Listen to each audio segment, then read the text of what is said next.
All right, it is too nice to be sitting inside today, so I'm going to be reading outside. You're probably going to hear birds, probably going to hear my dog, probably hear my neighbors, but it's just too nice to be sitting inside. So I'm sitting outside today for our read aloud.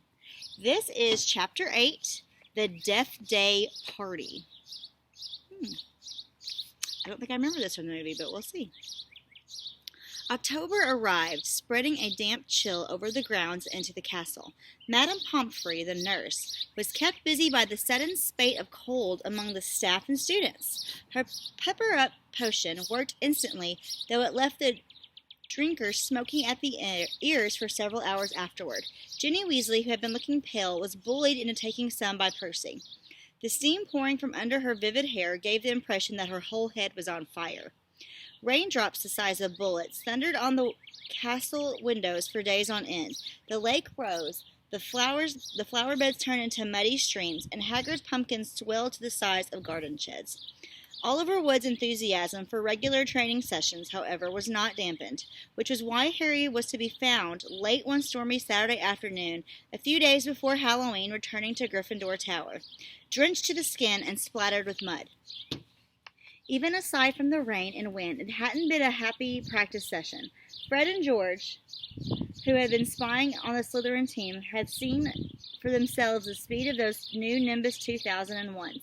They reported that the Slytherin team was no more than 7 greenish blurs, shooting through the air like missiles. As Harry squelched along the deserted corridor, he came across somebody who looked just as preoccupied as he was. Nearly Headless Nick, the ghost of Gryffindor Tower, was staring morosely out of a window, muttering under his breath, "Don't fulfill the requirements. Half an inch, if that." "Hello, Nick," said Harry. Hello, said Nearly Headless Nick, starting and looking around. He wore a dashing plumed hat on his long curly hair, and a tunic with a ruff, which concealed the fact that his neck was almost completely severed. He was pale as smoke, and Harry could see through him in the dark sky and torrential rain outside. Lucky, quit. He's eating grass. "You look troubled, young Potter," said Nick, folding a transparent letter as he spoke and tucking it under his doublet. "So do you," said Harry. "Ah," Nearly Headless Nick waved an elegant hand. "A matter of no importance. It's not as though I really wanted to join, though I'd apply, but apparently I don't fulfill the requirements." In spite of his airy tone, there was a look of great bitterness on his face. "But you would think, wouldn't you," he erupted suddenly, pulling the letter back on his pocket, "that getting hit 45 times in the neck with a blunt axe would qualify you to join the Headless Hunt?" "Oh, yes," said Harry, who was obviously supposed to agree. "I mean, nobody wishes more than I do that it had been... nobody wishes more than I do that it had all been quick and clean and my head had come off properly. It would have saved me a great deal of pain and ridicule." However, Nearly Headless Nick shook his letter open and read furiously. "We can only accept huntsmen whose heads have parted company with their bodies. You will appreciate that it would be impossible otherwise for members to participate in hunt activities such as horseback head juggling and head polo.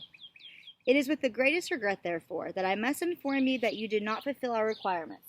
Lucky, stop.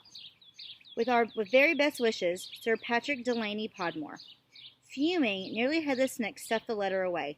"Half an inch of skin and sinew holding my neck on, Harry. Most people would think that's good and beheaded, but oh no, it's not enough for Sir Properly Decapitated Podmore." Nearly Headless Nick took several deep breaths and then said in a far calmer tone, "So what's bothering you? Anything I can do?" "No," said Harry, "but unless you know where we can get 7 free Nimbus 2001s for our match against The rest of Harry's sentence was drowned out by a high-pitched mewling from someone near his ankles. He looked down and found himself gazing into a pair of lamp-like yellow eyes. It was Mrs. Norris, the skeletal gray cat who was used by the caretaker. Argus Filch, as sort of a deputy, Let me read that again. It was Mrs. Norris, the skeletal gray cat, who was used by the caretaker, Argus Filch, as a sort of deputy in his endless battle against students. "You better get out of here, Harry," said Nick quickly. "Filch isn't in a good mood. He's got the flu, and some third years accidentally plastered frog brains all over the ceiling in Dungeon 5. He's been cleaning all morning, and if he sees you dripping mud all over the place..." "Right," said Harry, backing away from the accusing stare of Mrs. Norris, but not quickly enough. Drawn to the spot by the mysterious power that seemed to connect him with his foul cat, Argus Filch burst suddenly through a tapestry to Harry's right, wheezing and looking wildly about for the rule breaker. There was a thick tartan scarf bound around his head, and his nose was unusually purple. "Filth!" he shouted, his jowls a-quiver, his eyes popping alarmingly as he pointed at the muddy puddle that had dripped from Harry's Quidditch rose. "Mess and muck everywhere. I've had enough of it. I'll tell you. Follow me, Potter." So Harry waved a gloomy goodbye to Nearly Headless Snake and followed Filch back downstairs, doubling the number of muddy footprints on the floor. Harry had never been inside Filch's office before. It was a place most students avoided. The room was dingy and windowless, lit by a single oil lamp dangling from the low ceiling. A faint smell of fried fish lingered about the place. Wooden filing cabinets stood around the walls from their labels. Harry could see that they contained. I lost my spot. Wooden filing cabinets stood around the walls from their labels. Harry could see that they contained details of every pupil Filch had ever punished. Fred and George had an entire drawer to themselves. A highly polished collection of chains and manacles hung on the wall behind Filch's desk. It was common knowledge that he was always begging Dumbledore to let him suspend students by their ankles from the ceiling. Filch grabbed a quill from a pot on his desk and began shuffling around looking for parchment. "Come here, Lucky." "Dung," he muttered furiously. "Great sizzling dragon bogies, frog brains, rat intestines. I've had enough of it. Make an example. Where's the form?" "Yes." He retrieved a large form of parchment from his desk drawer and stretched it out in front of him, dipping his long black quill into the inkpot. "Name, Harry Potter. Crime." "It's only a bit of mud," said Harry. "It's only a bit of mud to you, boy, but to me it's an extra hour's scrubbing," shouted Filch, a drip shivering unpleasantly at the end of his bulbous nose. "Crime, befouling the castle. Suggested sentence?" Dabbing at his streaming nose, Filch squinted unpleasantly at Harry, who waited with bated breath for a sentence to fall. But as Filch lowered his quill, there was a great bang on the ceiling of the office, which made the oil lamp rattle. "Peeves!" Filch roared, flinging down his quill to a transport rage. "I'll have you this time. I'll have you." And without a backward glance at Harry, Filch ran flat-footed from the office, Mrs. Norris streaking alongside him. Peeves was the school poltergeist, a grinning, airborne menace who lived to cause havoc and distress. Harry didn't much like Peeves, but he couldn't help feeling grateful for his timing. Hopefully, whatever Peeves had done, and it sounded as though he'd wrecked something big this time, would distract Filch from Harry. Thinking that he should probably wait for Filch to come back, Harry sank into a moth-eaten chair next to the desk. There was only one thing on it apart from its half-completed form, a large glossy purple envelope with silver lettering on the front. There's birds in my gutter, so I'm annoyed by them. With a quick glance at the door to check that Filch wasn't on his way back, Harry picked up the envelope and read. I have to get my broom out. "Quick spell, a correspondence course in beginner's magic." Intrigued, Harry flicked the envelope open and pulled out the sheaf of parchment inside. More curly silver writing on the front page said, "Feel out of step in the world of modern magic? Find yourself making excuses not to perform simple spells? Ever been taunted by your woeful wand work? There's an answer. Quick Spell is an all-new, fail-safe, quick-result, easy-learn course. Hundreds of witches and wizards have benefited from the Quick Spell method. Madam Z, Nettles of Top Shamrites, I had no memory from incantations, and my potions were a family joke. Now, after a Quick Spell course, I am the center of attention at parties, and friends beg for the recipe of my Scintalian solution." Warlock DJ Pod of Didsbury says, "My wife used to sneer at my feeble charms, but 1 month into your fabulous Quick Spell course, and I succeeded in turning her into a yak. Thank you, Quick Spell." Fascinated, Harry thumbed through the rest of the envelope's contents. Why on earth did Filch want a Quick Spell course? Did that mean he wasn't a proper wizard? Harry was just reading Lesson 1, Holding Your Wand, Some Useful Tips, when shuffling footsteps outside told him Filch was coming back. Stuffing the parchment back into the envelope, Harry threw it back onto the desk just as the door opened. Filch was looking triumphant. "The vanishing cabinet was extremely valuable," he was saying gleefully to Mrs. Norris. "We'll have Peeves out this time, my sweet." His eyes fell on Harry and then darted to the quick spell envelope, which Harry realized too late was lying 2 feet away from where it had started. Filch's pasty face went brick red. Harry braced himself for a tidal wave of fury. Filch hobbled across to his desk, snatched up the envelope, and threw it into a drawer. Did you read? He sputtered. No, Harry lied quickly. Filch's knobbly hands were twisting together. If I thought you read my private, not that it's mine, for a friend, be that as it may, however. Harry was staring at him alarmed. Filch had never looked madder. His eyes were popping, a tick was going in one of his pouchy cheeks, and the tartan scarf didn't help. Very well, go, and don't breathe a word. Not that. However, if you didn't read, go now. I have to write up Peeves' report. Go. Amazed at his luck, Harry sped out of the office, up the corridor, and back upstairs. To escape from Filch's office without punishment was probably... You don't want that bumblebee, Lucky. He's trying to eat a bee. To escape from Filch's office without punishment was probably some kind of school record. Harry, did it work? Nearly Headless Nick came gliding out of a classroom. Behind him, Harry could see the wreckage of a large black and gold cabinet that appeared to have been dropped from a great height. I persuaded Peeves to crash it right over Filch's office, said Nick eagerly. Thought it might distract him.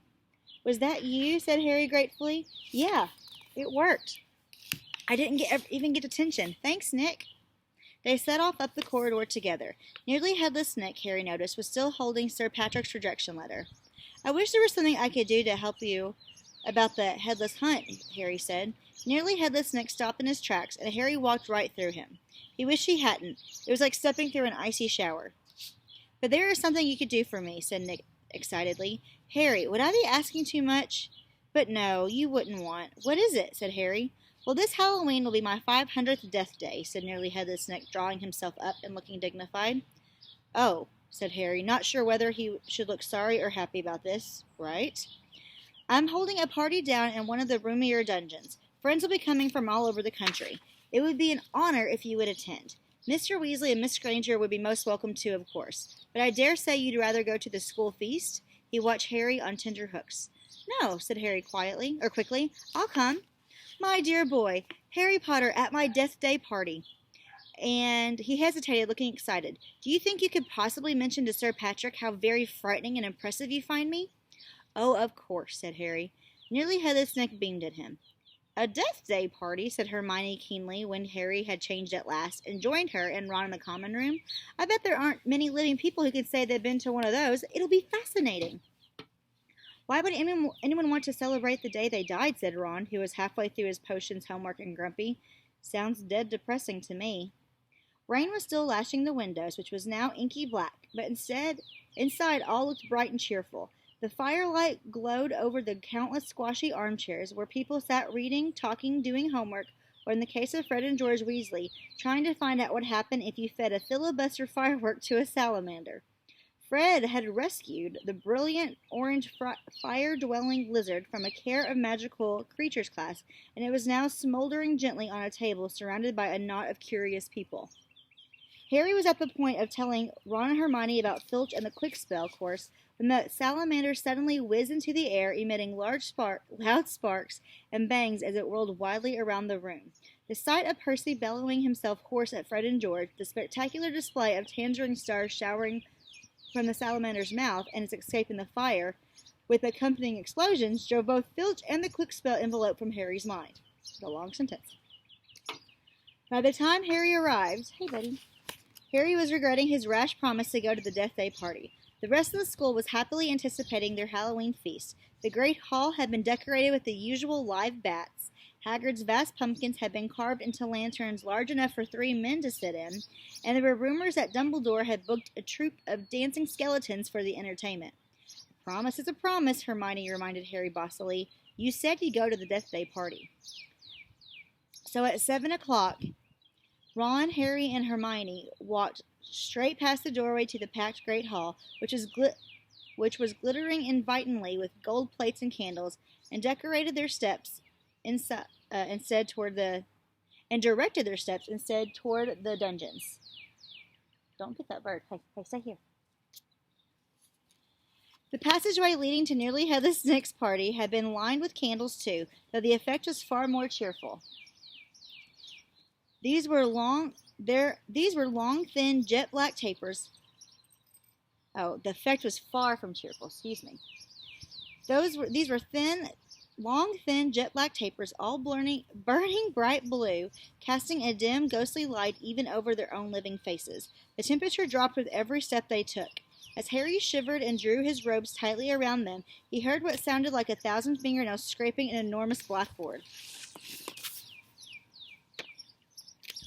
Is that supposed to be music? Ron whispered. They turned a corner and saw a nearly headless Nick staring at a doorway hung with black velvet drapes. My dear friends, he said mournfully, welcome, welcome, so pleased you could come. He swept off his plumed hat and bowed them inside. Yes, it was an incredible sight.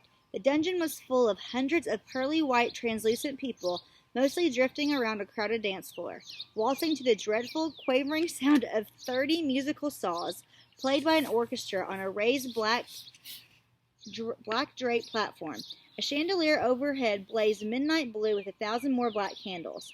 Their breath rose in a mist before them. It was like stepping into a freezer. Shall we have a look around? Harry suggested, wanting to warm up his feet. Careful not to walk through anyone, said Ron nervously, and they set around the edge of the dance floor. They passed a group of gloomy nuns, a ragged man wearing chains, and the fat friar, a cheerful Hufflepuff ghost, who was talking to a knight with an arrow sticking out of his forehead. Harry wasn't surprised to see that the Bloody Baron, a gaunt, staring Slytherin ghost covered in silver bloodstains, was being given a wide berth by the other ghost. Oh no, said Hermione, stopping abruptly. Turn back, I don't want to talk to Moaning Myrtle.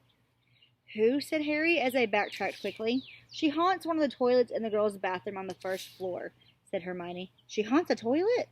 Yes, it's been out of order all year because she keeps having tantrums and flooding the place. I never went in there anyway if I could avoid it. It's awful trying to go to the bathroom with her wailing at you. Look, food, said Ron. On the other side of the dungeon was a long table, also covered in black velvet. They approached it eagerly, but next moment had stopped in their tracks, horrified. The smell was quite disgusting. Large rotten fish were laid on a handsome silver platter. Cakes burned charcoal black were heaped on salvers. There was a great maggoty haggis, a slab of cheese covered in furry green mold, and in pride of place an enormous gray cake in the shape of a tombstone with heart-like icing forming the words, Sir Nicholas de Mimsy Porpington died October 31st, 1492.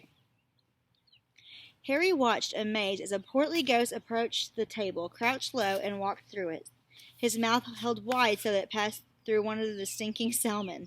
Can you taste it if you walk through it? Harry asked him. Almost, said the ghost sadly, as he drifted away.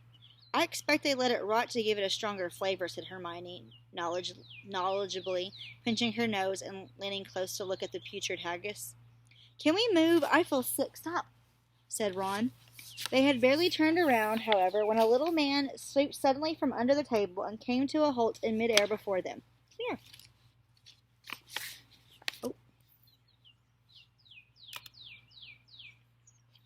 Still video? Okay. My thing went black for a second. Hello, Peeves, said Harry cautiously. Unlike the ghost around him, Peeves the poltergeist was the very reverse of pale and transparent. He was wearing a bright orange party hat, a revolving bow tie, and a broad grin on his wide, wicked face. Nibbles, he said sweetly, offering them a bowl of peanuts covered in fungus. No thanks, said Hermione.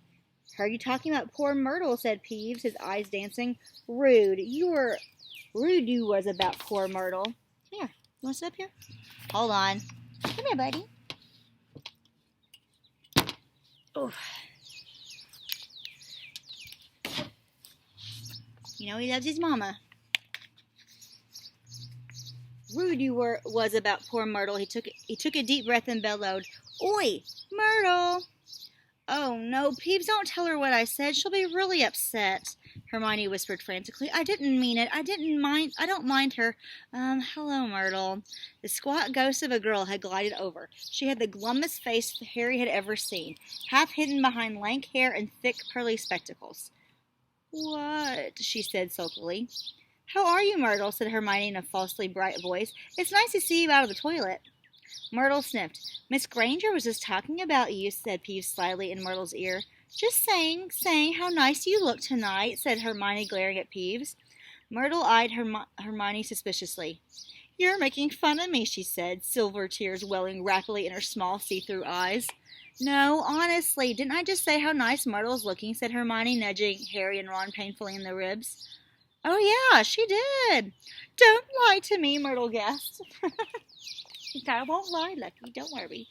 Tears now flooding down her face, while Peeves chuckled happily over her shoulder. "Do you think I don't know what people call me behind my back? Fat Myrtle, ugly Myrtle, miserable, moaning, moping Myrtle." "You've forgotten Pimply," Peeves hissed in her ear. Moaning Myrtle burst into anguished sobs and fled from the dungeon. Peeves shot after her, pelting her with moldy peanuts, yelling, "Pimply, Pimply!" "Oh dear," said Hermione sadly. Nearly Headless Nick now drifted toward them through the crowd. "Enjoying yourselves?" "Oh, yes," they lied. "You see a bird?" There was a bird. "Not a bad turnout," said Nearly Headless Nick proudly. "The Wailing Widow came all the way from Kent. It's nearly time for my speech. I better go and warn the orchestra." "Did you get a bird?" The orchestra, however, stopped playing at the very moment. They and everyone else in the dungeon fell silent, looking around in excitement as a hunting horn sounded. "Oh, here we go," said Nearly Headless Nick bitterly. Through the dungeon wall burst a dozen ghost horses, each ridden by a headless horseman. The assembly clapped wildly. Harry started to clap too, but stopped quickly at the sight of Nick's face. The horses galloped in the middle of the dance floor and halted, rearing and plunging. At the front of the pack was a large ghost, who held his bearded head under his arm, for which position he was blowing the horn. The ghost leaped down, lifted his head high in the air so he could see over the crowd. Everyone laughed, and showed over to Nearly Headless Nick, squashing his head back onto his neck. "Nick," he roared, "how are you? Head still hanging in there?" He gave a hearty guffaw and clapped Nearly Headless Nick on the shoulder. "Welcome, Patrick," said Nick stiffly. "Liven," said Sir Patrick, spotting Harry, Ron, and Hermione, and giving a huge fake jump of astonishment so that his head fell off again. The crowd howled with laughter. "Very amusing," said Nearly Headless Nick darkly. "Don't mind Nick," shouted Sir Patrick's head from the floor. "Still upset we won't let him join the hunt. But I mean to say, look at the fellow." "I think," said Harry hurriedly, at a meaningful look from Nick, "Nick's very frightening, and, "Ha!" yelled Sir Patrick's head. "Betty asked you to say that.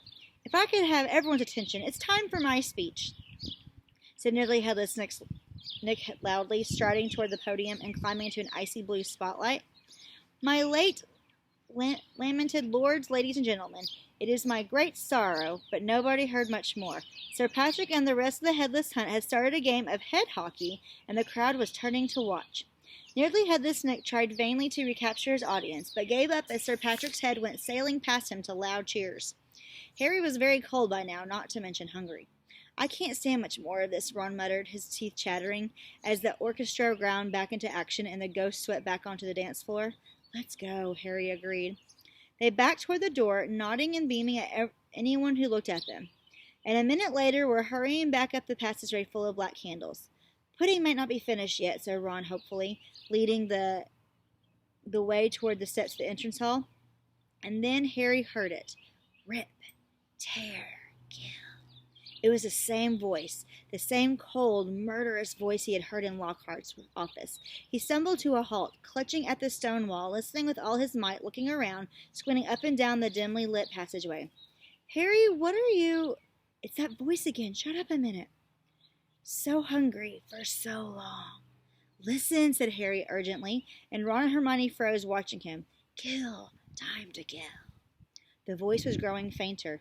Harry was sure it was moving away, moving upward. A mixture of fear and excitement gripped him as he stared at the dark ceiling. How could it be moving upward?